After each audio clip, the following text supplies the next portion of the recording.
Coming up on this edition of Nebraska Stories, the story of the first Native American doctor, healing the wounds of war through the power of the pen.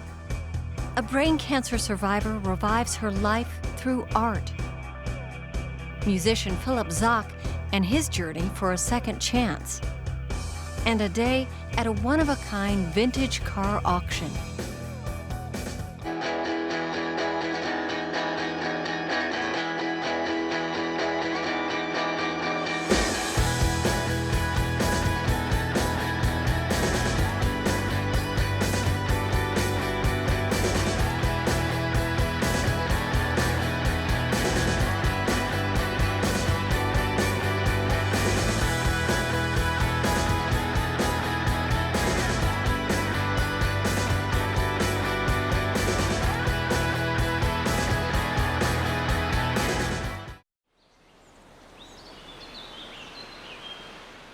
I believe in prevention of disease and hygiene care more than I do in giving or prescribing medicine.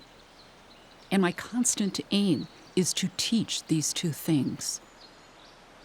Plenty of fresh air and sunshine. That is nature's medicine.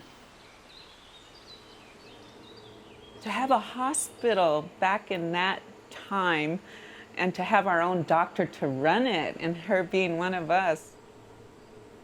I'm sorry it was a short life, but look what she was able to accomplish.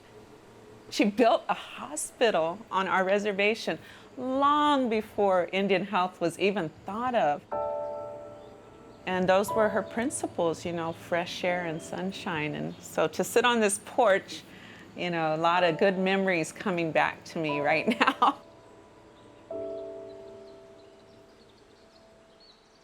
In 1913, in the little town of Walt Hill in northeast Nebraska, the first Native American doctor built a hospital. Without government support, on donated land, with money she raised herself. Susan LaFlèche Picotte had learned over a lifetime that if she wanted to help her people, she couldn't depend on anyone else.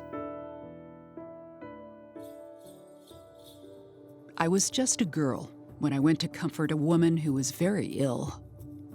A messenger went for the agency doctor, but he never showed up. The woman died in agony that morning. It was only an Indian, and it did not matter. It was a death that changed her life and drove her to accomplish the seemingly impossible. She was just being true to her Omaha culture. Our name Omaha means to go against the current. We traveled against the wind very often and traveled upriver. We tend to keep to our traditions and try to hang on to those, but at the same time we are changing. Susan LaFlèche was born in a buckskin teepee just 2 months after the assassination of Abraham Lincoln in 1865. When a child is born, the parents give the child a name 4 days after birth, and the child is introduced to the four directions and to the Creator. But the Omaha world was changing. Unlike her older sister, Bright Eyes, Susan was never given an Indian name. Their father, chief of the tribe, wanted his youngest daughter to go far in the white man's world. The son of a French trader and Indian mother, Joseph LaFlèche, known as Iron Eye, had been to Washington, had seen the coming flood of white men. He knew the old way of life would not last.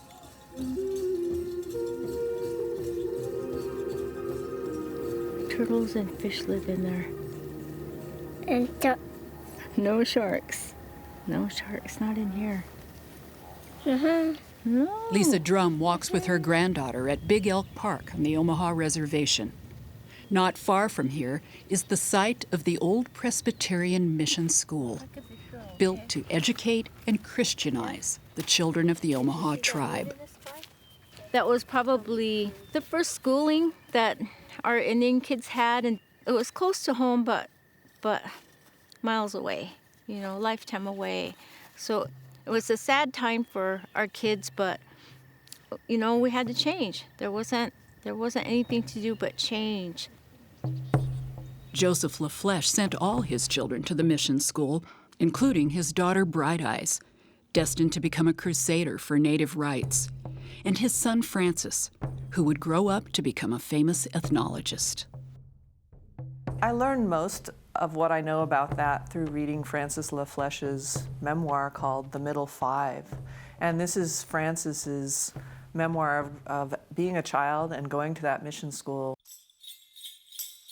He's part of this LaFlèche family. He's part of this group of people who believe that we need to adapt in some way to the white world to get on and to survive. And yet, boy, that book is really hard to read. The cruelty he documents in there of the teacher to the little boys and little girls at the school. 10 years after her brother, Susan went to the mission school. I can't say as I learned very much, she remembered.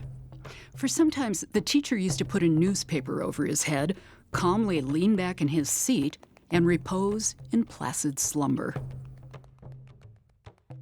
She became a devout Christian and learned English quickly, which pleased her father. I think that he knew that intellectually the Omaha could survive and compete and overcome. If only we had that education that would allow us to do that. In 1879, when she was just 14, Susan LaFlèche and her older sister Marguerite stepped on a train and went east to the Elizabeth School for Young Ladies in New Jersey. Their father told them not to look back. "My dear young daughters, do you always want to be simply called those Indians? Or do you want to go to school and be somebody in the world?"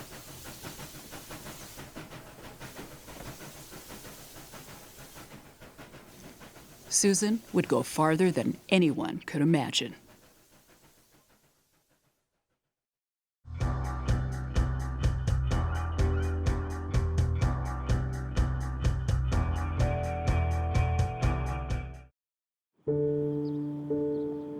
I'm Emily Henshaw. I recently retired from the United States Army 2 months ago. Don't know much about writing, but I want to write my story. I'm a veteran of the United States Marine Corps and the mother of an Iraqi freedom veteran, and I'm here to write stories. I was in the United States Navy.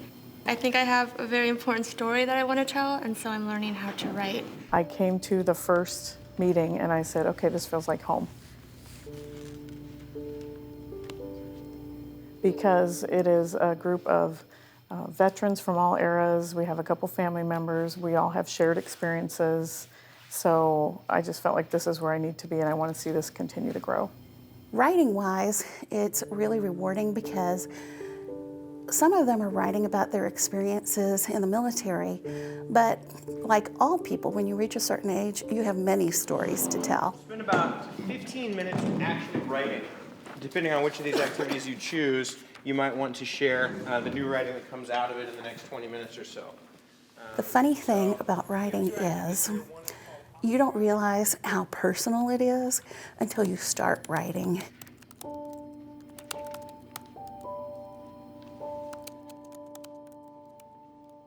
And the people that are actually moving have been flown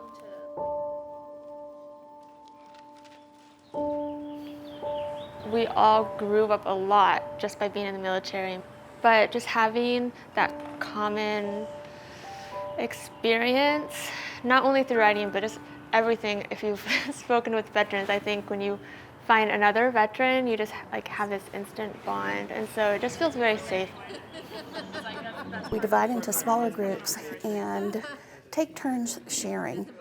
It's kind of become a little bit of a coffee klatch in addition to writing. We have a tendency to sort of create this facade that allows us to kind of get through the world. And we all sort of harbor vulnerabilities and stories inside that don't always get told to the outside. I am writing a story about basically, I call it moral injury, but it's my son's story of going through Iraq and coming back and what our family went through as he transitioned back and became what we call a disabled veteran. I started thinking about what happened with my son, visiting his friends that were killed in action. He had 11 friends that were killed over there. And just how it made me feel being a veteran myself. This is my healing place. This is my place where I feel safe and I can let down my hair and we can laugh and cry and have fun. What day is it today? This question infuriated me on every occasion. I lay motionless in bed, my head feeling so enormous and heavy, confused why anyone would make such an odd request. The sort of absurdity of the question, which one, obviously they're trying to, make certain Now I know it's a common diagnostic question to judgments, ask, right? But it seems so ridiculous considering the urgency of the issue. Like, why are you asking me this question? I should probably expand on that. What we have here is actually peer support. This writing, because we're other military people connected, and the peer support aspect is the therapeutic part for me. Advocating for and helping my son and those out there like him has become my passion and my life's work. You could sort of develop in parallel your story and your son's story in a way that both brings you together. The process of writing, whether or not the writing actually winds up being published or whether it winds up being something that other people experience, the act of writing is an act of therapy. It's often referred to as sort of like getting the toxins out or getting the poison out, sort of those things that we tend to push down. I've tried to talk to my mom about it, but then she always wants to ask me more questions about my story than I'm ready to tell yet. And everyone here seems very supportive of the writing, and I find that when I come here and I read something, the feedback I'm getting is about the writing. And so your anger, it just continues to go on in waves. And I get that from what you wrote. Maybe through the writing, I'll become more comfortable with, and it will be my way of sharing the whole story with my family. It's very healing for us to work together here and share some of these stories with each other. Whether we're blood family or not, we're all family.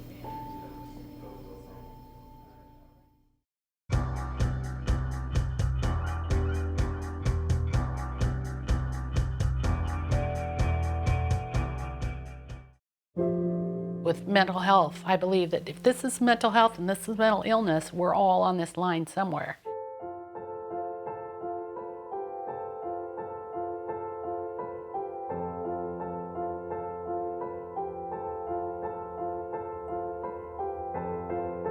My name is Linda Marcy, and I'm a licensed mental health practitioner in the state of Nebraska, and I'm also an art therapist registered. You take the artist part, and then you take the psychology part, and you put them together. And that's where art therapy came in. You got a plan?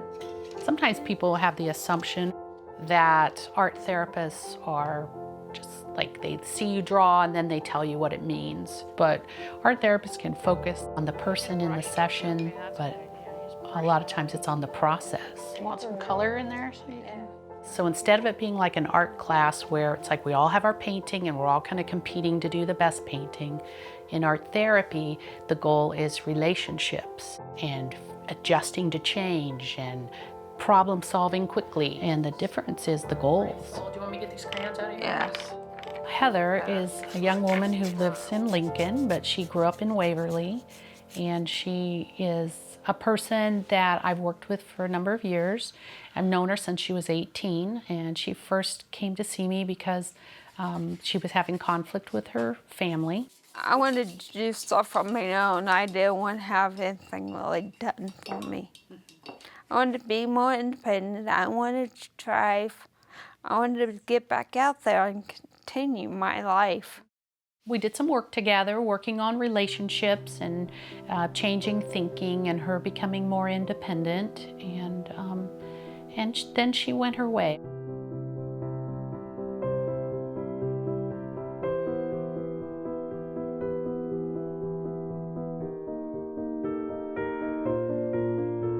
My dad noticed I was getting sick a lot. I was sitting on that table thing, examining table, and my mom was on one side, my dad's on the other side. Dr. Schreiner comes in, he goes, Heather, you have rocks in your head. My mom and dad are bawling. I still had no idea what he was talking about, you know?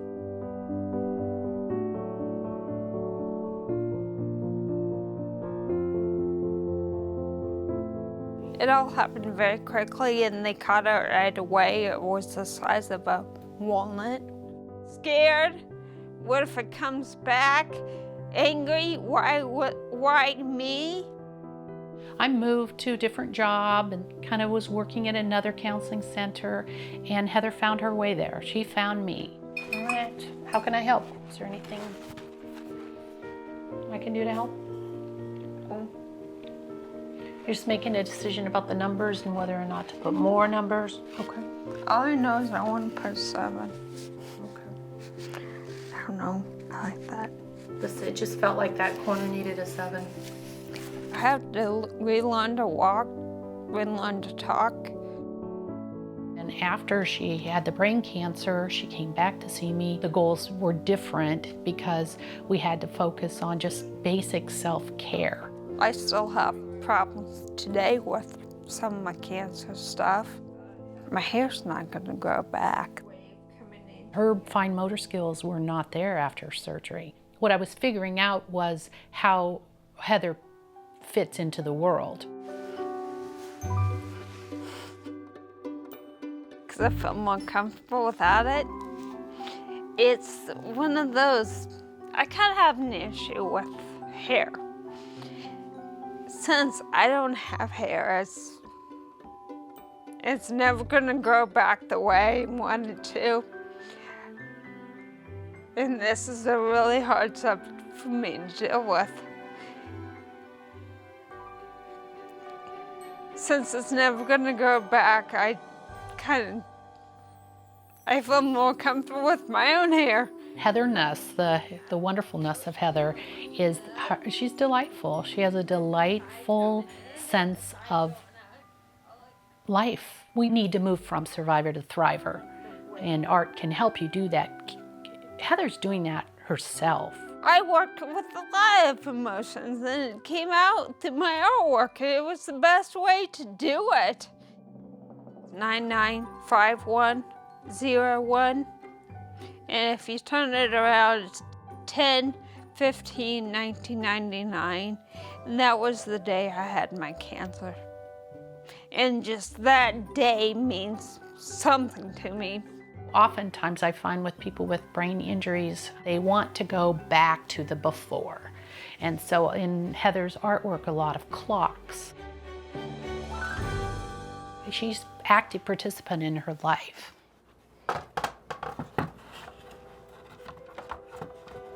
How come these aren't going? Okay, this is my talent, see? It's my talent. It's a good talent. It's me expressing a feeling or getting out a feeling or doing what I love to do. You're looking at my art. It's mine. So many memories. It's like, give me a problem and I can figure out a way to do it in a way that she will leave there going, I made this. And obviously, you know, it worked because she's framed them and hangs them in her house. These are important pieces and they show her journey just as clear as can be.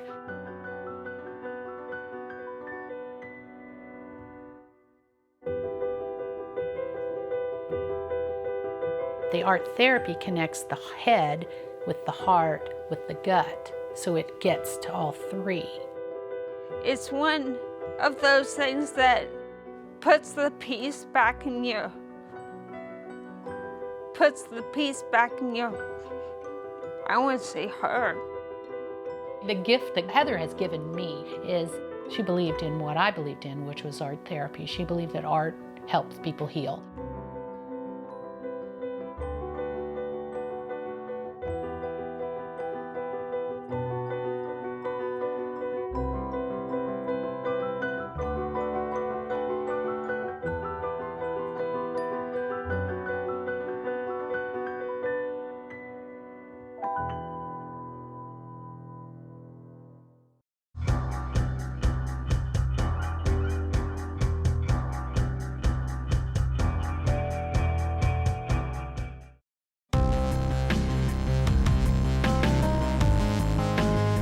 It's been so rewarding to do something I feel like I'm really good at, and I feel like I can inspire somebody. Somebody out there is going to listen to the song and think, I'm going through that right now. Music is the main drive behind Philip Zock, an artist and producer at the Grid Studios in Lincoln, Nebraska. He's done what many aspiring artists have only dreamed: toured, sang in front of thousands, heard his music on the radio.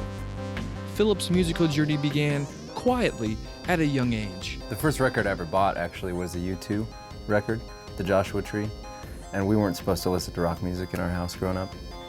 And so I would put my stereo on the lowest possible setting and just put my ear next to it. And every night before I went to bed, I would listen to that record. Through that new love, both he and his brothers began playing music together. Right at the beginning, we played talent shows at our high school. We played everywhere we could play, state fairs, parks. In college, I would go out and I'd hand out like 4,000 flyers, put up 300 or 400 posters. From there, it just grew into something that we could tour. We could go all over the country, all over the world, and play shows for people that loved our music.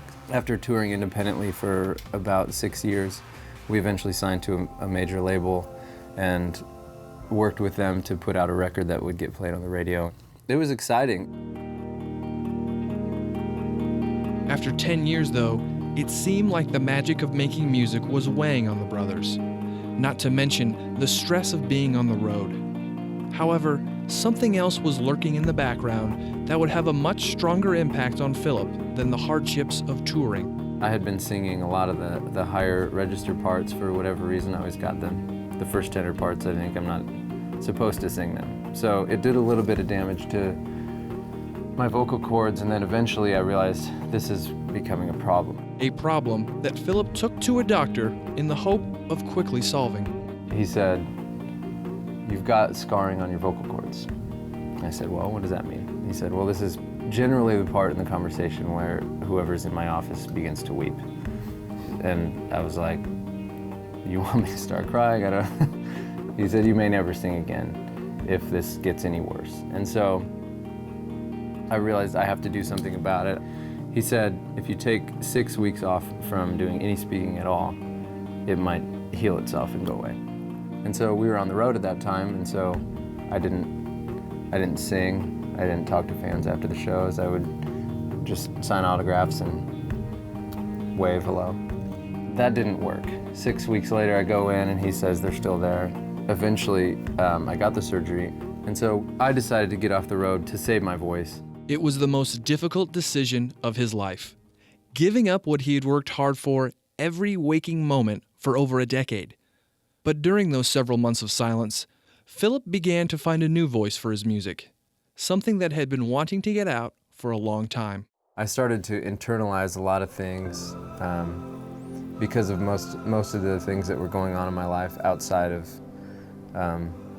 music, just relationships and creative stuff that I had rolling around. A lot of that stuff just started to become really, really important and emotional. The main source of writing I did was just chords, sounds and chords, things that made me feel. Arrows and Sound was definitely born from that period. It was almost on accident that became a full project.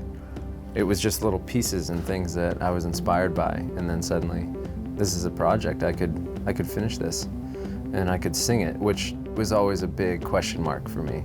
To help him finish his album, Arrows and Sound, he looked to the website Kickstarter.com to find funding. Through the website, Philip was able to connect with people who shared his passion for music, as well as fans of Remedy Drive who wanted to hear more of Philip's new voice. Their response and donations surprised even Philip. We put that out there and people just responded overwhelmingly with support. It was a pretty affirming and amazing experience. As the Kickstarter fund surpassed his initial goal, Philip now had a chance to finish his album. To fight through the night, if I wake one day and find the whole world's changed? You and I. This has probably been the greatest outlet that I've ever had. Remy Drive was a great outlet for performance and for that immediacy. But this is a really contemplative and specific thing, recording. It's so calculated, and I think there's a part of me that loves to be articulate with sound. And so it's been really rewarding. And I hope the world hears it, but it's not necessarily the goal. It's not the goal. It's not the reason I'm making it. I'm just making it because I have to. Oh, won't you stay with me? What if I lose my faith? What if I choose to stray a while? I'm headed for the fire.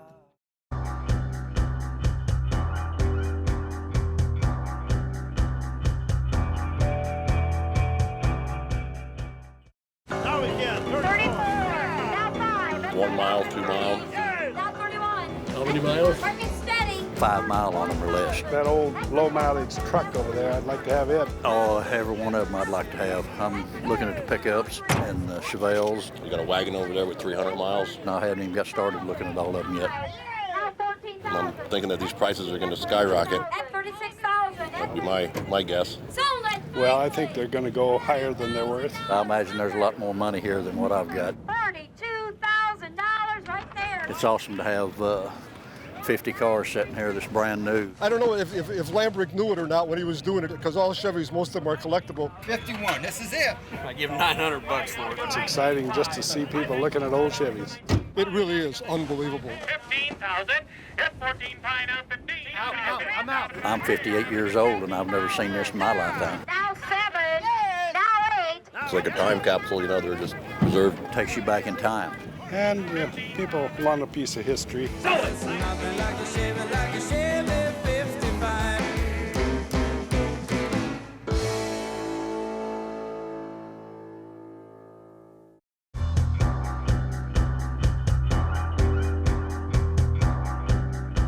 Watch our stories online at netnebraska.org/Nebraska Stories, and go to Facebook to like us and leave a comment. Join the Nebraska Stories conversation. Nebraska Stories is funded by the Margaret and Martha Thomas Foundation, the Nebraska Office of Highway Safety, Humanities Nebraska, the Nebraska Tourism Commission, and First Nebraska Bank. Sustained funding for arts coverage is provided by the H. Lee and Carol Gendler Charitable Fund, the Nebraska Arts Council, and Nebraska Cultural Endowment.